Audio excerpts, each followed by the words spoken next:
এই মুহূর্তে জনপ্রিয় 5টি স্মার্টফোন, লাইক 5টি বললে ভুল হবে, 5 থেকে 6টি স্মার্টফোন রাইট নাও এগুলো জনপ্রিয়। হ্যাঁ, জি হ্যাঁ, ঠিকই শুনছেন, top 5 best smartphone right now এই সময়ের মধ্যে 10,000 থেকে শুরু করে 15,000 এর মধ্যে সেরা 5টি স্মার্টফোন। তবে সেগুলো অবশ্যই জনপ্রিয় স্মার্টফোন। তবে চেহারা অ্যান্ড ব্র্যান্ড থেকে জনপ্রিয় না, পারফরমেন্স, ক্যামেরা প্রত্যেকটা স্থান থেকে ভালো কিছু তারা প্রোডিউস করতেছে। নাম্বার ওয়ান বলতে আমরা 5 নাম্বার থেকে শুরু করি। সো ইয়া, শুরুতে 5 নাম্বার স্মার্টফোন, যাদের একটু বাজেট খুবই কম তাদের জন্য হোপফুলি এই স্মার্টফোনটা আইটেল P70। এটার প্রাইস হচ্ছে 10,999 টাকা। Display as usual IPS display, 120 Hz high refresh rate. মিডিয়াটেকের হেলিও G50 আলটিমেট। তো ডেফিনেটলি এটা একটা নতুন প্রসেসর। তো পারফরমেন্স অ্যান্ড বাজেটের দিক থেকে এই প্রসেসরটা ঠিকঠাক রয়েছে। 13 মেগাপিক্সেলের ক্যামেরা দেখতে পাবেন, মেইন ক্যামেরা 13 মেগাপিক্সেল, অন্যদিকে 8 মেগাপিক্সেলের একটা ফ্রন্ট ক্যামেরা দেখতে পারবেন। এছাড়াও বিগ একটা ব্যাটারি দেখতে পাবেন, 6000 mAh এর বিগ ব্যাটারি আর 18 ওয়াটের চার্জিং সিস্টেম রয়েছে। আর প্রাইসটা ওই যে বললাম 10,999 টাকা। এবার নাম্বার 4 আইটেল সিটি 100। তবে এই প্রাইসের মধ্যে দুইটা স্মার্টফোন রয়েছে, একটা হচ্ছে আইটেল সিটি 100 আর একটা হচ্ছে রেডমি নোট 60। তো দুইটা স্মার্টফোন কিন্তু ভিন্ন কিছু অফার করতেছে তাদের নিজস্ব স্থান থেকে। Itel City 100 IPS display, 90 Hz high refresh rate, সর্বোচ্চ র্যাম 6 GB, অন্যদিকে ইন্টারনাল স্টোরেজ 128 GB। আবার অন্যদিকে সেমভাবে রিয়েলমি নোট 60তে যদি আসেন তাহলে এখানে দেখতে পারবেন মেইন ক্যামেরা 50 মেগাপিক্সেল, আবার ফ্রন্ট ক্যামেরা 5 মেগাপিক্সেল। ক্যামেরা সেকশনটা কিন্তু ওই স্মার্টফোনতে ডেফিনেটলি একটু এগিয়ে থাকলেও ক্যামেরা পারফরমেন্স যথেষ্ট ক্যাপাবল, ভালো থাকবে আর কি ওই স্মার্টফোন থেকে।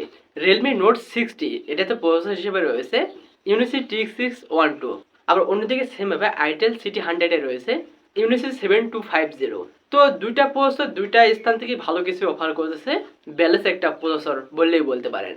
তো প্রাইস সেগমেন্ট এবং পারফরমেন্স সেগমেন্ট সব মিলে কিন্তু একদম মানে মোটামুটি চলে আর কি। সো ইয়া, যারা একদম কম্প্যাক্ট স্মার্টফোন করতেছেন, ক্যামেরাটা ভালো হতে হবে, পারফরমেন্স সেকশনটা একটু ভালো হতে হবে, তাদের জন্য কিন্তু এই দুটার মধ্যে একটা সিলেক্ট করতে পারেন। লাইক যদি আপনার বাজেট কিছুটা অংশ বাড়াই দিতে পারেন, লাইক 14 থেকে 15,000 এর মধ্যে, তাহলে এই স্মার্টফোনটি একটু দেখতে পারেন। যদি আপনি এই মুহূর্তে চান একটু ডিফারেন্ট ব্র্যান্ড, নতুন কিছু চাওয়ার থেকে দেয়, তাহলে আপনি অবশ্যই ডেফিনেটলি এই স্মার্টফোনটা একটু দেখতেই পারেন। অনার X6B, এটার প্রাইস হচ্ছে 14,999 টাকা। ডিসপ্লে 6.56, ডিসপ্লে বড় সড়ো রয়েছে, আইপিএস প্যানেল থাকতেছে, 90 Hz হাই রিফ্রেশ রেট। মিডিয়াটেকের হেলিও G85 এর মতো প্রসেসর রয়েছে। ক্যামেরাতে আবার এখানে নতুনত্ব কিছু দেখতে পারবেন, 50 মেগাপিক্সেলের মেইন ক্যামেরা, আরও একটা সেন্সর আপনারা দেখতে পাবেন 2 মেগাপিক্সেলের হয়তোবা। আবার অন্যদিকে 5 মেগাপিক্সেলের একটা মানে ফ্রন্ট ক্যামেরা দেখতে পারবেন। 5200 mAh এর ব্যাটারি রয়েছে, তার সাথে রয়েছে 35 ওয়াটের ফাস্ট চার্জিং সিস্টেম রয়েছে। তো এই কম্বোটা মোটামুটি খারাপ না, চলে। সো সব মিলে একটা গোছানো প্যাকেজ হতে চলেছে। আই মিন যাদের কিনা বাজেট 14 থেকে 15,000 টাকার মধ্যে, তার মধ্যে একটু বাজেট পারফরমেন্স ওলা স্মার্টফোন চান, তাদের জন্য হয়তো বা এই স্মার্টফোনটি হতে পারে। এবারে যদি আপনার বাজেট কিছুটা অংশ বাড়াই দিতে পারেন, লাইক 14 থেকে 15, যদিও আজকের ভিডিও করার ট্রাই করলাম, বাট তারপরে দেখতেছি এর ভিতরে সেরকম স্মার্টফোন নেই। সেটা হচ্ছে স্যামসাং গ্যালাক্সি A15 4G। এটা সিলেক্ট করার অবশ্যই একটা রিজন রয়েছে। যদি আপনি এখানে ক্যামেরা সেকশনে আসেন তাহলে বড়সড় 3টা ক্যামেরা দেখতে পারবেন। মেইন ক্যামেরা 50 মেগাপিক্সেল, 2 মেগাপিক্সেলের আরও একটা সেন্সর রয়েছে, 2 মেগাপিক্সেলের আরও একটা সেন্সর রয়েছে, মোট ট্রিপল ক্যামেরা সেটআপ রয়েছে। আর অন্যদিকে সেলফি ক্যামেরা 13 মেগাপিক্সেল। মোটেও এই কম্বোটা খারাপ না। AMOLED display, 90 Hz high refresh rate রয়েছে। সো ইয়া, যাদের একটু ক্যামেরা কেন্দ্রিক স্মার্টফোন প্রয়োজন, তারা হয়তো বা স্যামসাং এই স্মার্টফোনটা একটু চয়েস করতেই পারেন। এবারে নাম্বার 1, যদি আপনার বাজেট কিছুটা অংশ বাড়াই দেন, তাহলে একটু ডিফারেন্ট ব্র্যান্ড, একটু ভালো একটা ব্র্যান্ড চয়েস করতে পারেন। Redmi Note 13 5G। এতে রয়েছে AMOLED display with 120 Hz high refresh rate রয়েছে। তবে এর বাজেটটা কিছু অংশে বেশি প্রত্যেকটা স্মার্টফোন থেকে, লাইক এর প্রাইস হচ্ছে আন্ডার 21K। দেন এখানে একটা ক্যামেরা সেকশনে ভালো একটা কম্বো দেখতে পারবেন। মেইন ক্যামেরা 108 মেগাপিক্সেল, তার সাথে 2 মেগাপিক্সেল একটা সহকারী, তার সাথে আবার একটা 2 মেগাপিক্সেলের সহকারী, মোট তিনটি ক্যামেরা সেটআপ রয়েছে।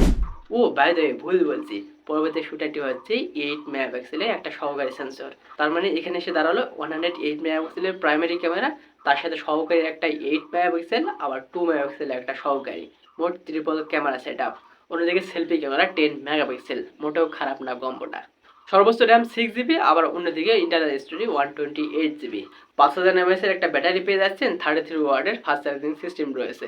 সো ইয়া, যাদের বাজেট একদম এইটার মধ্যে লক, তারা হয়তো বা এই স্মার্টফোনটা একটু দেখতে পারেন।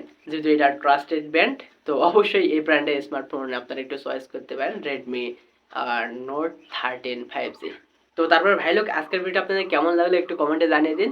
আমরা 5টি স্মার্টফোন নিয়ে কথা বলা ট্রাই করলাম, যদিও শুরুতে বলছিলাম 5টি, বাট 5টির বাইরে 6টা বলা ট্রাই করেছি, 6টি বলছি। সবাই ভালো থাকবেন, সুস্থ থাকবেন। আজকের ভিডিও এতটুকু, বাই।